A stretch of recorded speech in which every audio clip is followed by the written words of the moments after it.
everybody, welcome back to another Outer Planet Model solo wargaming with me, Troy. Today we are going to actually be playing the beta test rules of Steel Rain, which is by Jordan Heckman, who did County Road Z. So this video is going to be a little different. I'm not going to edit as much into it, not like I do a whole lot of editing to begin with. Just so that we can see more of the mechanics, see how dice rolls go, see what happens, so forth.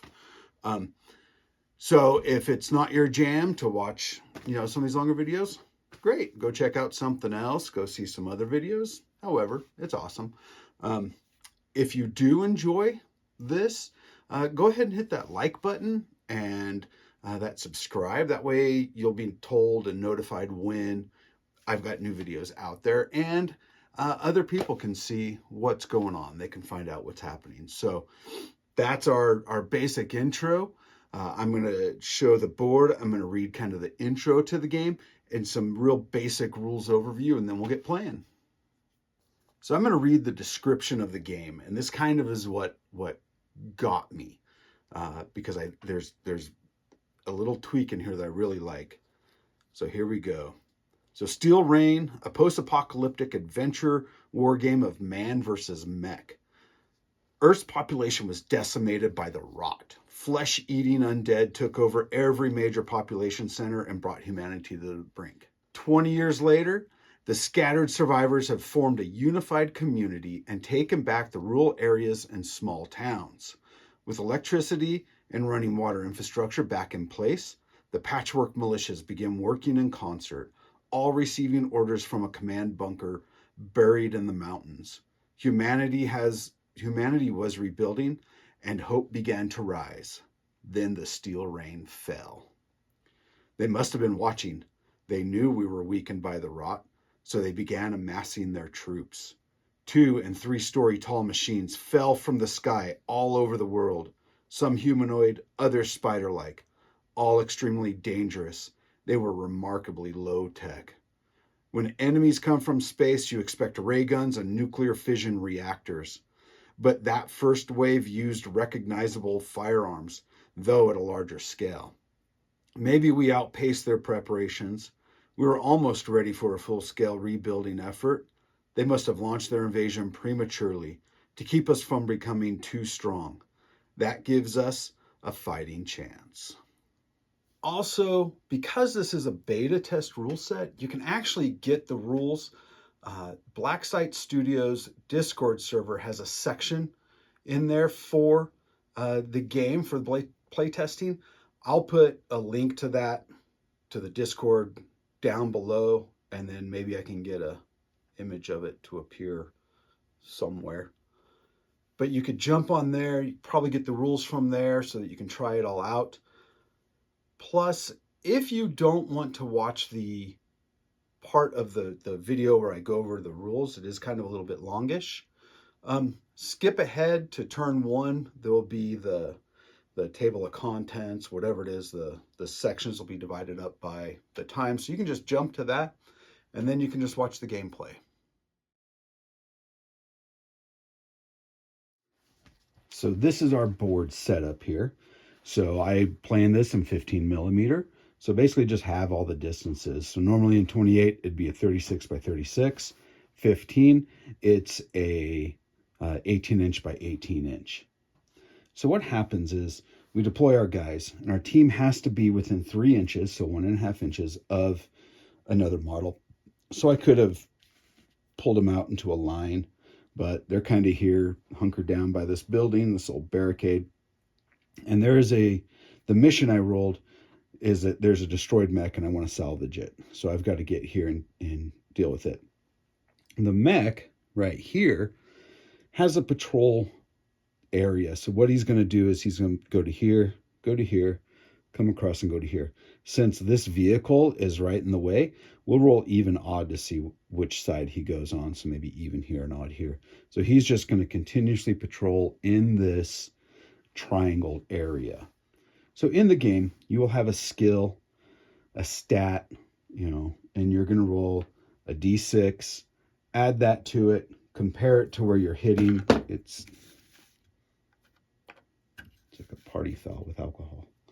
And then you randomly roll to see where it hits. If you're able to hit that area, then great. Whatever the difference is how many damage points. So it's a margin of success, margin of failure. So for example, if I had my heavy D, which is right here, he's got this heavy machine gun.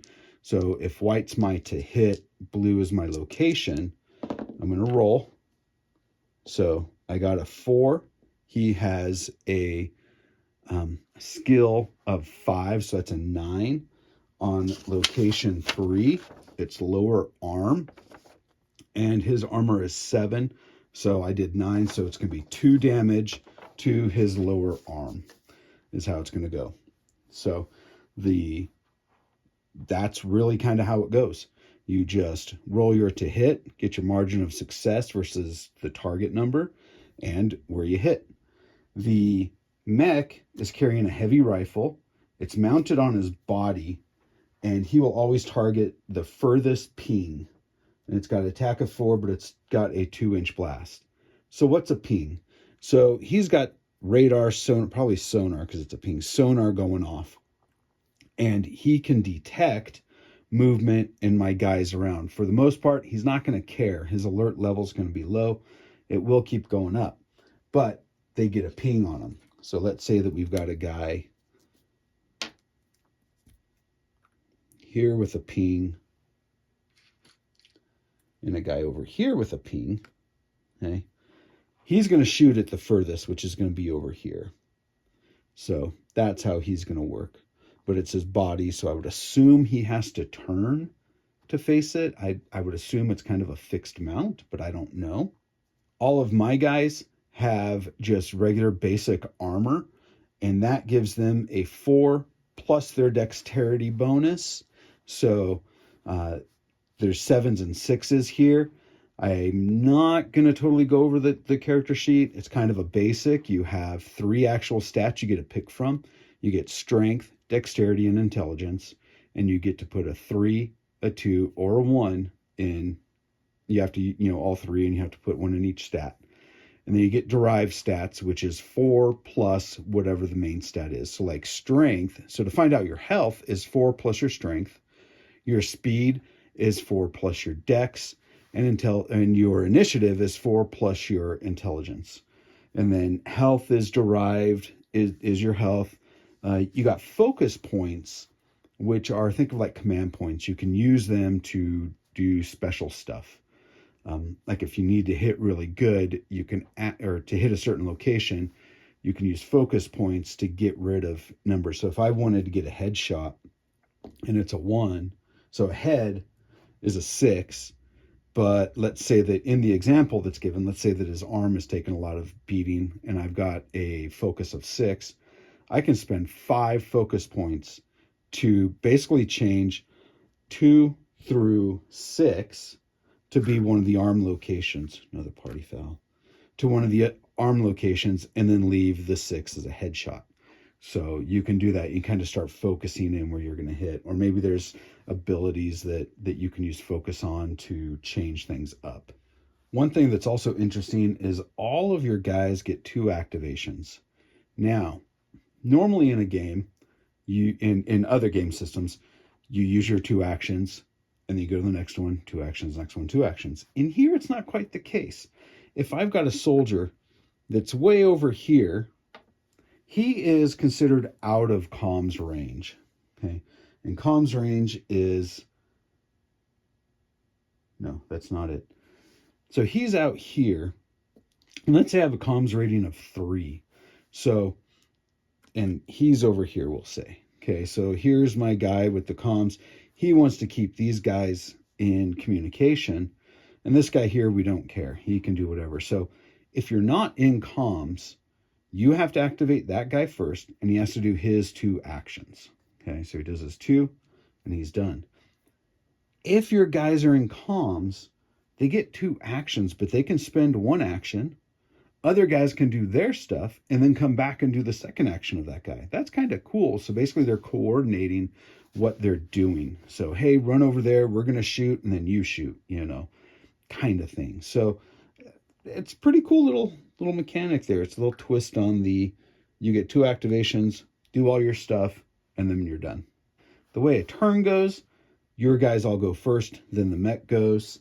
Another thing that's kind of cool, interesting, I've seen this in other games, but this one takes it a little bit differently, is you equip your guys. Now, you can only equip your guys with, you salvage mechs and you get salvage points. You can only equip your guys with stuff that you have salvage points for. So you can't just say, oh, I'm going to pick this weapon, or oh, I'm going to pick that weapon. You can only do it off of points that you have. Now, once you equip your guys, you actually deploy them. So they go out on the board, and then you figure out your patrol points. Now, I did it a little backwards. I put my deploy points, the patrol points out first. So after you do your patrol points, you deploy the mech. I still don't know what that mech is carrying. Now, there's 3 sizes or 4. I can't remember. Size 1, 2, 3. Maybe there's 4. But you deploy your mech, and then you figure out what weapons he has. So you're equipping your guys, and you don't even know what the mech has. Now, I think you can pick your size. I'm picking size 1 just as an initial battle kind of thing, to try this out. So he's a size 1. He only has 1 weapon. He's got 1 equipment, which is a electronic countermeasure suite. There's only 2 things that a soldier can do. They can move, or they can use a skill. So obviously use a skill like shoot, activate comms, all that type of stuff. Okay. But to determine how many, so you use skill points in order to figure this out. You use move points to figure this out. So we have our speed rating. That is how many move points we have. So we can move a guy up to the move point, so basically run him, or maybe use a couple to move out and then a couple to shoot. So you kind of can pick how you want to do that. So for our first activation with our guys, we are going to move out. So everybody is within comms, and that's because right here, this guy with the tan hat, he's count 0. He has got a comms array connected to his rig. So basically his webbing that he has on him. And that gives him a comms of, so he has a communication skill derived off of his intelligence. So he starts with a 3. I gave him 1 rank in communication, so it gives him a 4. So all 4 guys are in communication. So they're all talking with each other. So he has 6 movement points. So he's going to get up here because he did half and half. So he's going to get up there. The boy right here with the white hat, he's got 7. So we can go 3.5. 3. And then we're going to move heavy D and long shot. Heavy D has my HMG. So I want to try to get up here to get it as he's coming around. Range is not an issue in here. Obviously, we're close in. Everything can shoot the max distance. So now the mech. So the mech's 2 actions is he's going to move. He's got speed of 8. So mechs have a awareness level, and they, depending upon what they are at, they do stuff. That's their AI activation. So is the mech at a patrol point? No. So he's going to use an action to scan. The scan is for every, so you place a token within every soldier that is within scanning range. His sensors is 6, so that's 3 inches, nothing. So he doesn't see anything. And now he's going to move. He goes up to there. We're going to have long shot here. He's going to move up to this barricade and shoot at the mech. Or, no, we're going to have him, he's got a move of a speed of 7. So we can go 3, which is going to be 6 movement. We're going to have heavy D. He's got a movement, a speed of 6. So he can move up here. We're going to have the kid move up here. Or actually, that was count 0. And we're going to have the kid with a speed of 7, just 3.5, 3. And he's going to get up here. So the mech is going to go, sends out a ping, doesn't find anybody, and then moves 4 inches.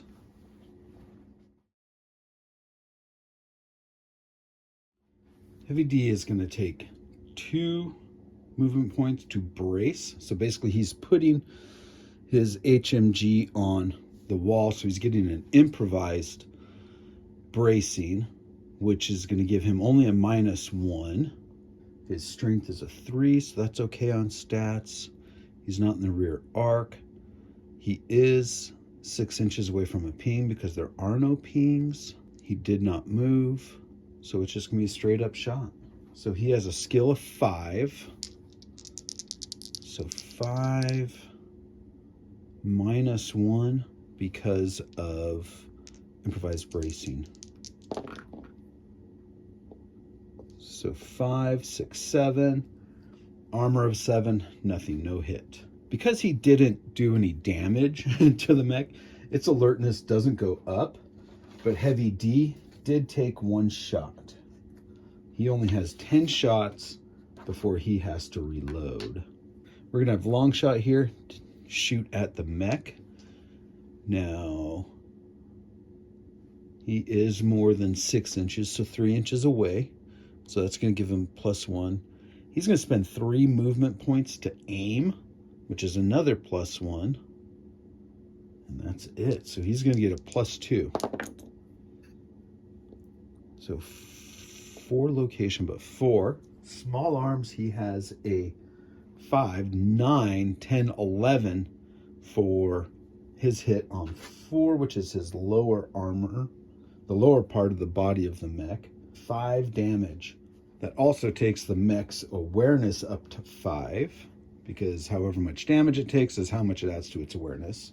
So that was a devastating attack.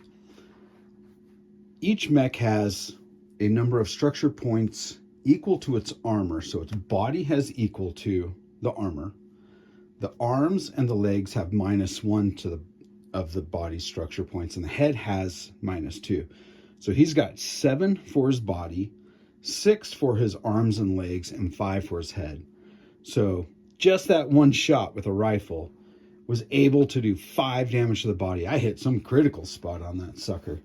And he is, he's got 2 left, but it definitely raised his awareness. That means that long shot only used 1 action. So he could move, but he's going to stay here.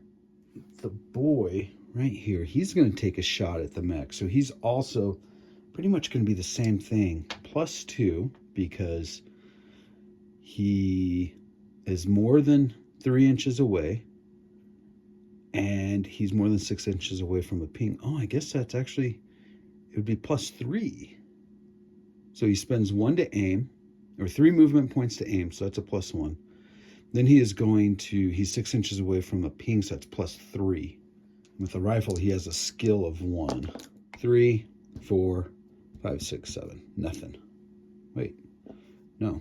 It's a 4, 5, 6, 7. So nothing. Yeah. And he can still move. He's only used 3 of his movement points. And he has 7. So he's going to move 2. He's going to run out here. Because he wants to, when the mech moves, he wants to be able to get into some good ranges with him.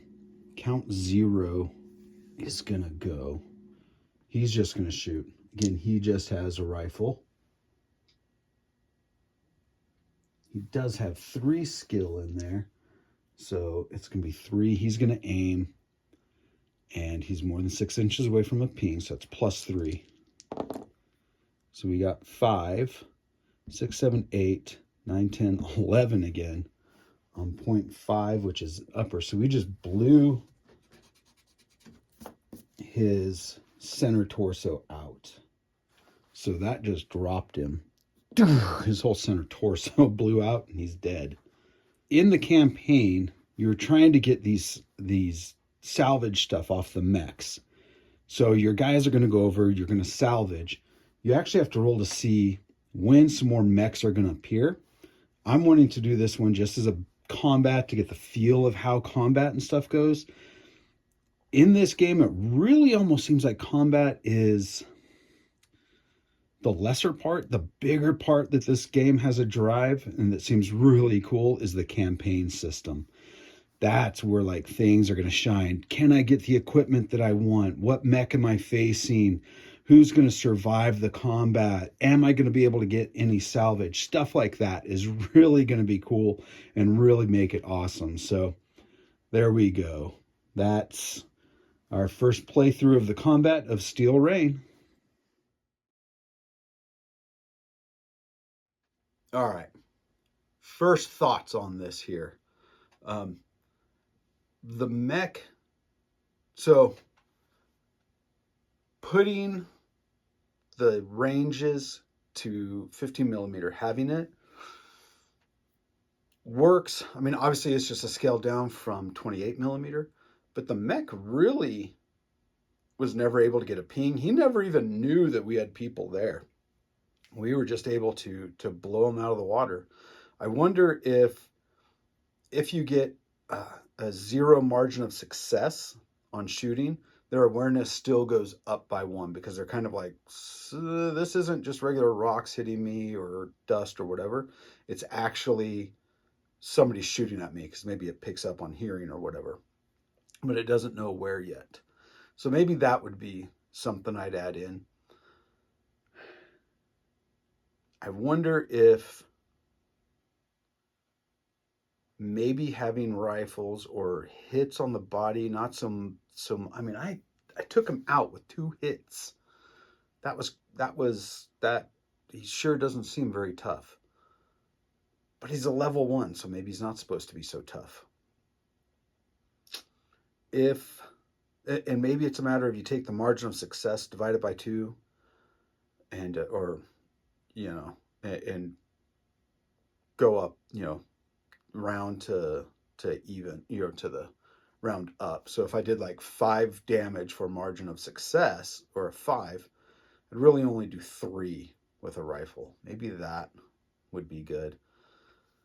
Just because, I mean, I could see an HMG doing like crazy damage because it's an HMG. It's a squad weapon. It's a saw.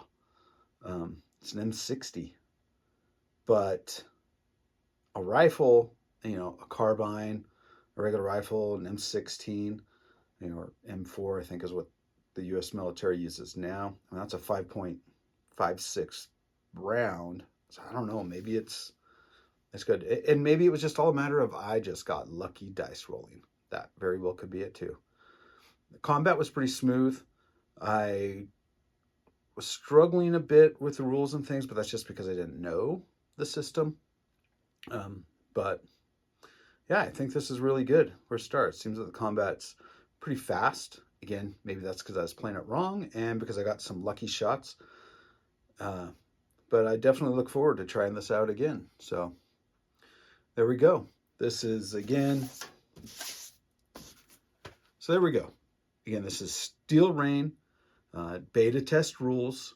This is by Jordan Heckman, who did County Road Z, which is a zombie game. Yeah, so I enjoyed it. I'll play it again. This is Troy with Outer Planet Models Solo Wargaming. Remember, if you don't like a rule, change it. Have fun with it. Enjoy the game. Take care. If you like the video, if you enjoyed it, hit that like button or subscribe. Let other people know about it. That's great. And if you didn't care for it, hey, thanks for at least coming by and watching it. Take care. Have fun.